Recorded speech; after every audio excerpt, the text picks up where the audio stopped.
You're listening to Business by the Books, the podcast that teaches you how to use your financials to manage your business. My name is Danielle Hayden. I'm the founder and CEO of Kickstart Accounting Inc., where we use bookkeeping as a vehicle to help business owners take control of their numbers. And I've helped thousands of entrepreneurs make informed financial decisions for over a decade. Today, we're talking to Brandee Gaar. Brandee is a luxury event planner, wedding industry thought leader, educational speaker, and the host of Wedding Pro CEO podcast. She's on a mission to help business owners scale to 7 figures without burnout. Brandee has been a longtime partner and client here at Kickstart Accounting Inc., and she is here to share her wisdom about why every business owner needs a budget and how you can use your budget to manage your business and grow profits. Brandee, welcome to Business by the Books. Yes, I am so excited to be back. This is going to be fun. Yes. So we're talking about something today that is really near and dear to both of our hearts. We were just talking before we hit record about how we're both creative entrepreneurs at heart. However, I think we both understand the importance of budgeting. Yes, 100%. I mean, budgeting is what really kind of gives you all the data to make so many decisions in your business. And so while a lot of us will say, oh, I'm an entrepreneur, I'm a visionary, the numbers just make me crazy. Well, that's the necessary information that you need to run your business. So you've got to really understand it. Now, I've heard you preach that for a long time. Where did that come from in your business? Like, where did you start to learn the importance of knowing your numbers? Yeah. Honestly, it came from almost getting to the point of just like burning my business to the ground. Like I have a very blessed upstart story and everything. We got clients very quickly. We onboarded team members very quickly. It almost became like this like runaway train or kind of like a snowball going down a hill. Like I would chase it and just never be able to catch up. The challenge was it felt like even though we had all this success, right? Like we had so many clients, we had people referring us, it was great. It always felt like there was never enough money. And I could never figure it out. I would be like, why are there certain months where we can't even take a payroll? Or why are there certain months where I'm just like, Lord, please let the next payment come in, right? And what was even more frustrating than that is I could never forecast out. And I actually come from a hotel background. I worked for a hotel before I started my own business. We were constantly forecasting and reforecasting.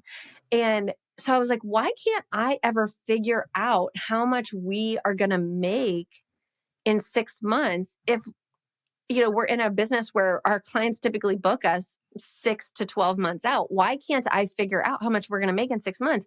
It was so frustrating. So every month we would start the new month and I would be like, I hope there's enough money to pay the bills this month. It feels like there is. And I just would be so overwhelmed and frustrated by it that I was like, there's no way that this is how you run a business. There's no way. And so that's when I really started digging into figuring out how to forecast and how to understand your numbers. And now I'm so passionate about it because I feel like it was the exact thing that like took the handcuffs off for me in my business and allows me to really be like, okay, how much money do we have coming in? Can we spend that amount of money?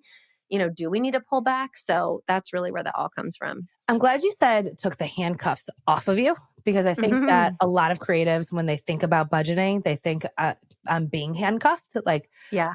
It's a way of somebody trying to control my spending. I have to cut back. Now you're telling me I can't spend money freely.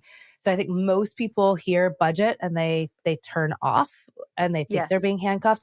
But for me, I really think it's more of a freedom plan. Like I am creating spending guardrails. And because I know that I have these guardrails out, I can invest money in my business. I just have to do it within those guardrails.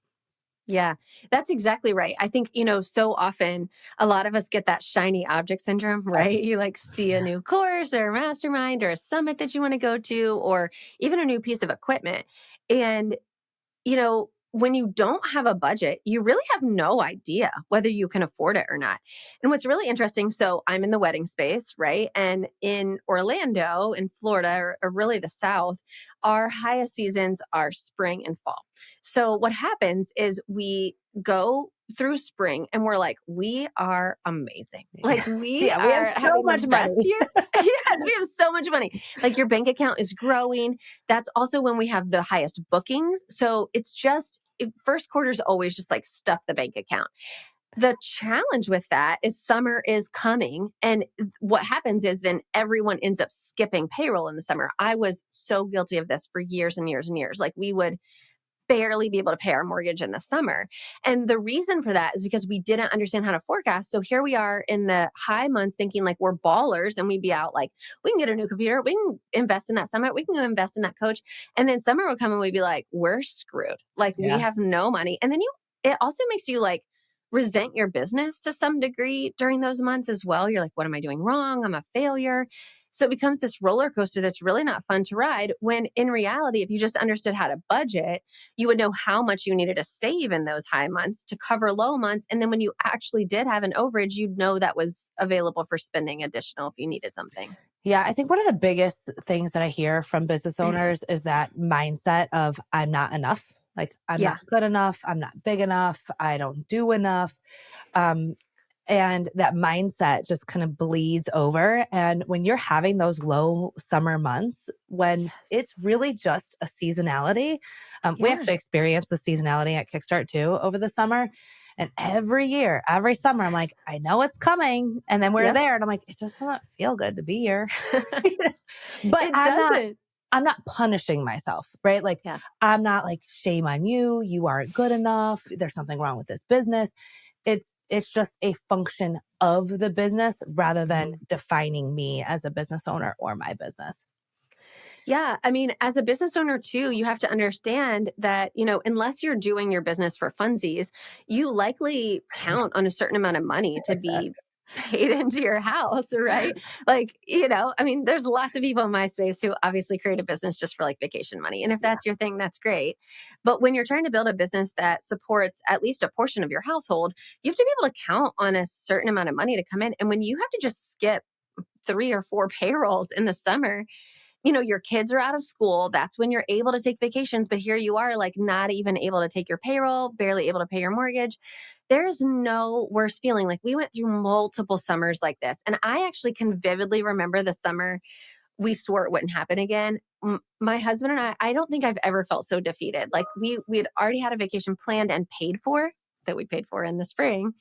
And here it was coming. And we couldn't even rub 2 pennies together. Like we were like, we are barely making payroll.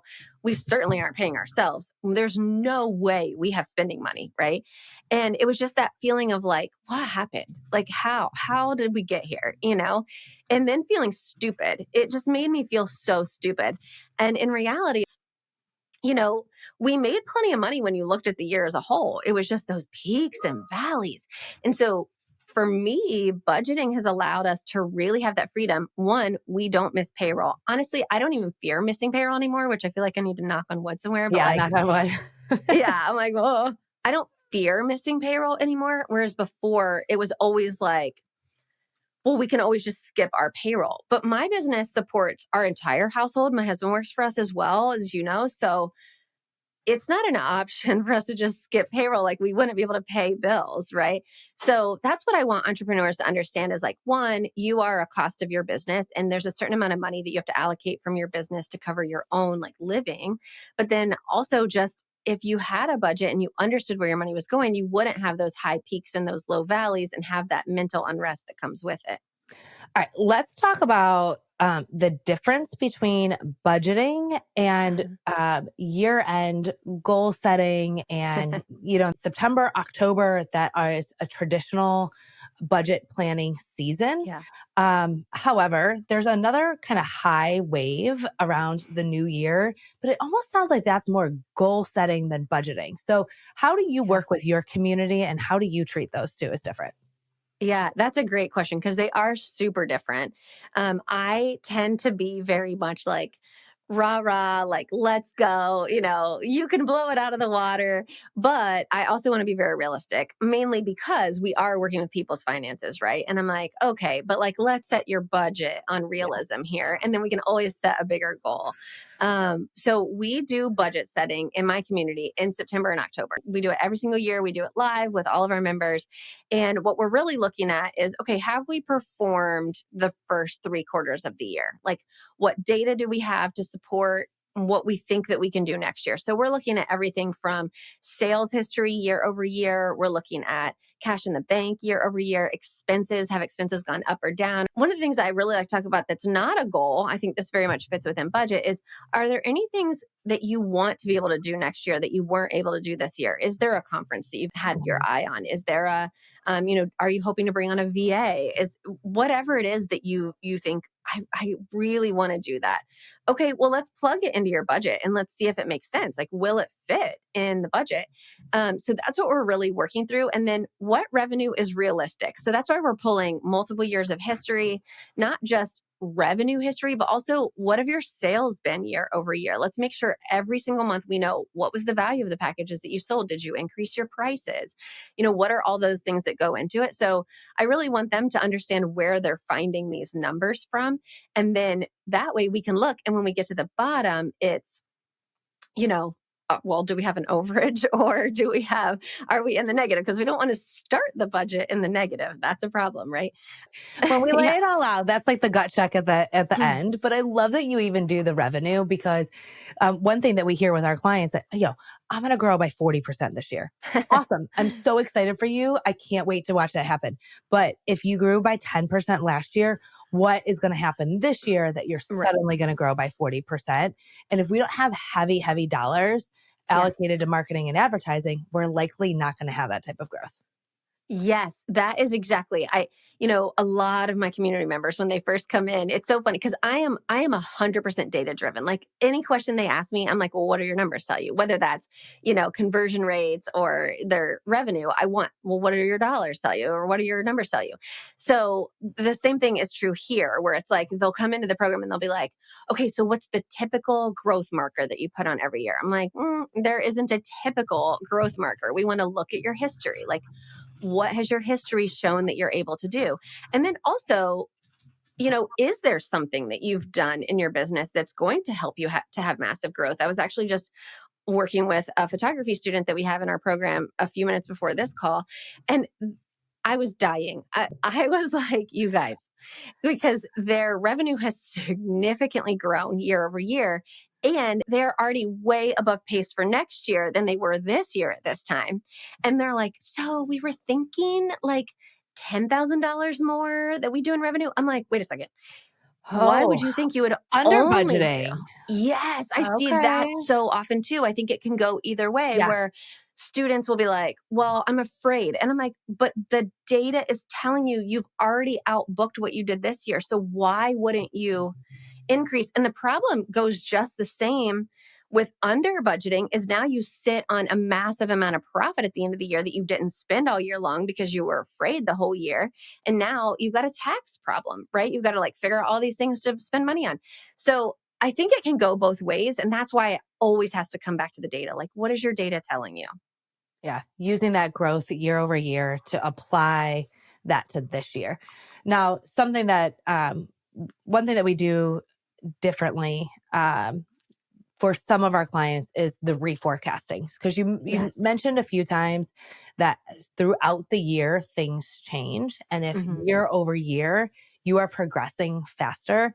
So I agree with you. Let's have the static budget at this October, November time. So October through November, we are setting the budget for next year.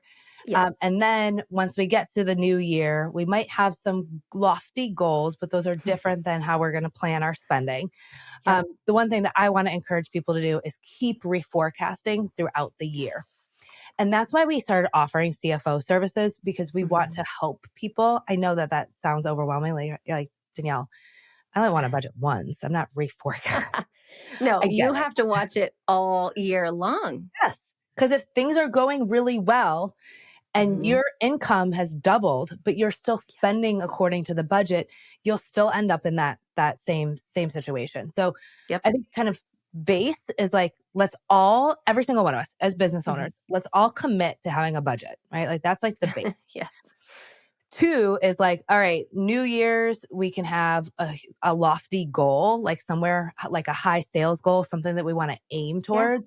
So it's kind of step 2. And 3 would be, let's reforecast throughout the year so that we're not ending up at the end of the year. We'll get back to the show in 1 second, but real quick. Are you an entrepreneur or business owner struggling with the complexity of tax deductions and salary structures for yourself? It's common to feel lost in the maze of tax regulations and unsure about how to effectively pay yourself from your business. Navigating these challenges can be daunting, leaving you with more questions than answers.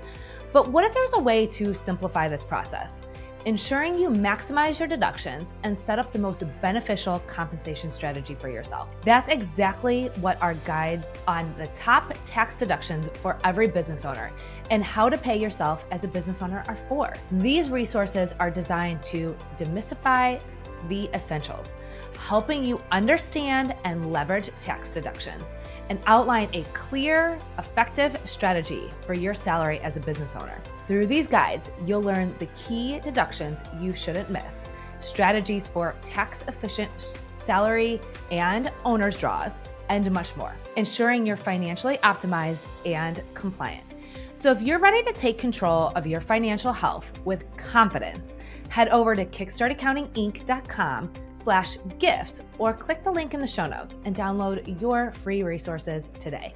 Okay, back to the show. A huge tax bill, and you could do that again with your CFO or your coach to be able to walk through that reforecasting throughout the year. Any thoughts on that? I think that that's hugely important. I will say, and this could be industry specific to the wedding industry, so you can let me know. But one of the things that we encourage our students to do is not to reforecast every single month. Oh, yes. We want to, right? So, and a lot of my students try to do that. They'll be like, oh my gosh, I had a terrible month. I have to change my budget. And I'm like, take a breath. Like, let's back up for a second. And so, especially because, you can have, especially in our industry, right? Booking season for us is January through March. You could have a killer January and a terrible February. And then the next year it's vice versa. So if you go month by month, you're messing with yourself. So we do it quarter by quarter, but I'm always every single month, we're looking at the numbers that Kickstart is sending us. We want to look at our snapshot. We want to look at our P&L, just kind of like take a quick peek at like, did we hit budget? Are we over or under? And then each quarter, we really need to look and say, okay, do we need to make an adjustment? Because that whole quarter was off, right? So we might have to adjust down or up based on that. One of the other things that I would say that I encourage my students to do is I always encourage them to start a new tab. So keep it all in the same budget, but like start a new tab and make notes to yourself. Like I will put comments in a cell and say, I adjusted this up because XYZ, or I just did this down. That way, when you go to make the budget you're gonna forget.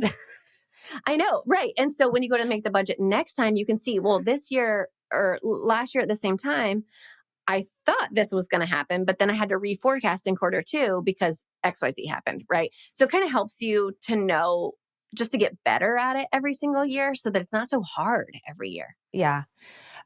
Brandee, over the years that you've done this, has it gotten easier for you every year to do that budget? Yes. I mean, especially because I always just duplicate, the one that we've had. So like, the first year making your budget, you've got to go pull sales history. You've got to go pull revenue history. You've got to go pull every single expense. Now I'm like, the history is all there. I'm literally just adding the new year, which is super helpful. So it takes me way less time to pull all that data. Now I kind of can see like, okay, we track around the same growth year over year. We're 17 years into business. So we don't have usually anything too major outside of like COVID.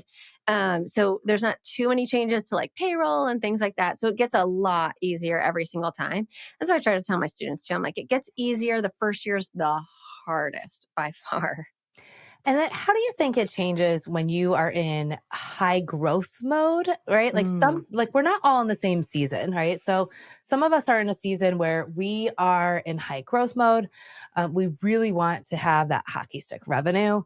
Other people are in a season where they're like, okay, I really need to be the one to pick up my kids right now. I want to have a little bit of balance to my life. Or I'm burned out. I need to create balance in my life. I need to start building a team to be able to help me. How does that budgeting process change for the people who are in different seasons of business? in your community? Oh, I'm so glad you asked that question because we talk about this so much. And I kind of always encourage my students to think really hard about what does next year mean for you in that exact reason that you were just talking about. One of the things I see a lot is that we think that we have to just drive a double revenue every single Yeah. year. And I'm like, guys, at some point, like that's not going to be possible, right? I mean, maybe And it's do you possible, want it? but Even if it's right, possible, like do you want it? yes. I mean, at some point you're like, wow, what is happening right now? So, anytime that I'm working with our students on their budget for the following year, I'm like, let's look at really what do you want next year to look like for you? And a lot of times it is like, I want the hockey stick growth. I'm like, great, let's pour on the fire, right? Like, let's go. But one of the other things that I see is that sometimes when you've got that hockey stick growth, I mean, I have students that will 3 times their revenue in a year. And it's like all the wheels are just barely hanging on because we've just blown it out of the water. I'm like, next year needs to be a maintenance year. Like, we need to just take a second. We need to focus not on revenue. Like, let's maintain it, but we need to really focus on profit. We need to focus on your strategic team building. Like, we do not need to be focused on revenue. And so that you always want to understand, like, what do I need next year to look like to best serve my business? And I always too want to encourage our students to think, yes, we're only technically budgeting next year, but how is next year setting you up for 3 years from now? Like we have one student who always has way too much profit in their flipping business. And I'm like, why are you giving this much money to the IRS? Yeah. And it makes me crazy. And I'm like, I think we really need to look at bringing in a financial advisor. Like, y'all need to start putting some money into investments because they want to start a family in the next 3 years. And I'm like, you were having hockey stick growth 2 years at this point. Like, we really need to focus on where to stuff some of this money. And that's a great problem to have, obviously, right? But at the end of the year, when you have to pay it to the IRS, it's not a great problem to have. So that's what you always want to be thinking about. I think that was a great question. Yeah. I think always talking to your CPA to make sure that you're doing the tax planning. One thing that like burns my heart when I hear CPAs tell a client that they should spend a bunch of money at the end of the year because you as a CPA don't know what that business owners' goals are for next Yeah. year. And if they needed that money in their business, like they need that cash to invest in something, like, wow, you just told them to go spend money without really strategic direction. So I just encourage everyone to make sure that they have a tax planning strategy. That's why we do mid-year tax check-ins with our clients. Like, you need to know where you're going to be paying taxes and really plan for that. I'm so glad you mentioned a financial advisor. And I want to expand on that because even if you're somebody who's struggling this year, it's Yeah. never too early to start thinking about wealth building and retirement, Mm-hmm. right? Yep. Like, I think we forget that as business owners, like one day we might retire and we might not be able to sell this business or we might not Yeah. want to sell this business. And having that long-term planning strategy to long-term save, even if it's not retirement, right? Maybe it's just planning for the future and having Yeah. that financial advisor. That is a key person on your money team, and make sure you have dollars allocated in your budget to make sure that you have that financial advisor available. Yeah. Danielle, we were one of those business owners early in our Yeah. business who had a CPA tell us, go buy a truck. Now, why on earth would a wedding planner need a truck? I don't know. But our CPA, who we trusted, told Yeah. us to go buy a truck. And it was November. So it was like, rush, rush, rush. You need to go buy a truck. We bought a truck. Oh my gosh. I've never spent that much money on anything, nor Yeah. will I ever again buy a car that expensive. But why? Honestly, we just were like, okay. And so to what you're saying right now, you have to be an active player in your finances. And what I strive to do in my program, like that's why Danielle and I work so closely together, is I'm not a CPA. I'm also not a bookkeeper. I want our students to understand enough about their money to ask the right questions. Like, I just don't want you to be dumb to your money, which is how I felt when we had a freaking CPA tell us to go buy a truck. And at the end of the day, what we should have done with that money at the time was put that into investments that could just sit there and make us money and be tax write-off. Like, there's so many ways that you could do it right now, Yeah. knowing that. And they're not all the same. Like they're not all the same for everybody. That's why you have to be an active player. But understanding somebody's long-term goals, like if you have kids or if you want to start a family or, whatever it is that you want to do, okay, well, how can we stuff this money either into an investment or how can we invest in the growth of your business? Maybe it is you need to hire a team member. Maybe it is you need a new vehicle, whatever it is. But you have to know what your longer term goals are so that your money team can help you with that. And imagine if you would have taken all that money that you spent on the truck and invested in your business. I want to vomit. I actually, sometimes when I allow myself to think about it, I think even if we would have just taken it and dropped it into a tax account that's like low interest bearing, a freaking high yield savings account at this point, though that wouldn't have been a tax write-off, but like anything would have been better than buying a vehicle. Now, my husband is amazing and has had that vehicle for like 12 years now. So okay, it's worked in our favor. Appreciated. But because we're like, hello, this is the dumbest purchase we've ever made. That was, we were like, we're keeping it in pristine condition. But anyway, I just think, too many of us use the excuse of like, oh, I'm not good with numbers, so we just don't do it. And I'm like, well, I wasn't good with marketing either when I first started my business. I wasn't good at sales when I first started my business. I had to learn all of that. Yeah. I had to learn how to be a leader and how to do HR, right? Like you're a business owner. Get active in your finances. You have to know enough to make sure that your financial team can guide you the right way. Yeah. You just like mic drop, summed it up perfectly. I know you weren't intending for that, but the whole time I'm listening. I wasn't intending for that. I just, I think that's why you and I, like I said, we work with our students so well because I'm like, I'm not trying to be a CPA. And I often tell them, I'm like, guys, I don't know the tax law on this. I don't know what the right answer is on this, but here's the question to go ask your money people. And that's just really what I want them to do is understand enough about their money to really make smart decisions and then get their money people involved in understanding what they're trying to do. And I think that's an important piece for anybody who's listening, who's thinking about working with a coach, because there are coaches out there who will teeter some gray lines about advising their clients on where to spend and what those tax implications may or may not be. And that could be really scary as somebody you really trust. And so if that coach isn't a CPA, make sure that it's coming from a place of experience share rather than authority. Yes. Brandee, can you tell the listeners more about your program and what you do and how you do it? Yeah. So I am a business coach for wedding pros. And that really means like all kinds of wedding pros, photographers, DJs, wedding planners, venues, all the things. And, most of us in the wedding industry got into the industry because we were really good at whatever our craft is, right? Yeah. DJing, photography, planning. And the problem is most of us don't have the business education that we need to run a successful business. And the wedding industry is famous for wearing burnout as a badge of honor. And, I went through all of that in my business. I built my business the wrong way for so long before I realized like, I'm not building a business. I'm literally built myself the worst job ever. Like I love doing it, but I'm exhausted and getting no money for it, right? I'm not paying myself. And that's really common in the wedding industry. So Wedding Pro CEO is our platform, and it's really a business education platform to help wedding pros understand how to build a profitable and sustainable business. So we really focus on 4 pillars, which is marketing, sales, profit, and team. And we feel like those 4 really all go together to build one cohesive business. And our goal is just to bring business education to the wedding industry and help the wedding industry to think more like business owners versus service providers. Yeah. Well, I have single-handedly watched the impact that you make on your students and your clients. And it's amazing to watch these business owners grow. We have the privilege of having a lot of shared clients. Yes. And we've gotten to watch so many of them succeed and really grow pretty impressive, amazing businesses. And I think that they've been able to do that with your guidance and our accountability. So it's been a privilege. Yeah. Yeah, it's great. I love working together and with our students. And hopefully we can just continue to grow that impact that we're making on this industry. Yeah. Thank you for being here, Brandee. Yeah, thanks for having me. I have a favor to ask.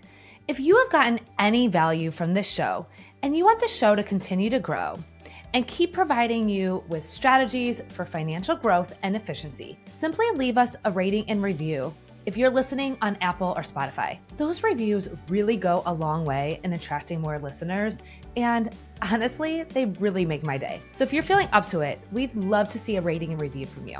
Either way, thanks so much for listening to the show.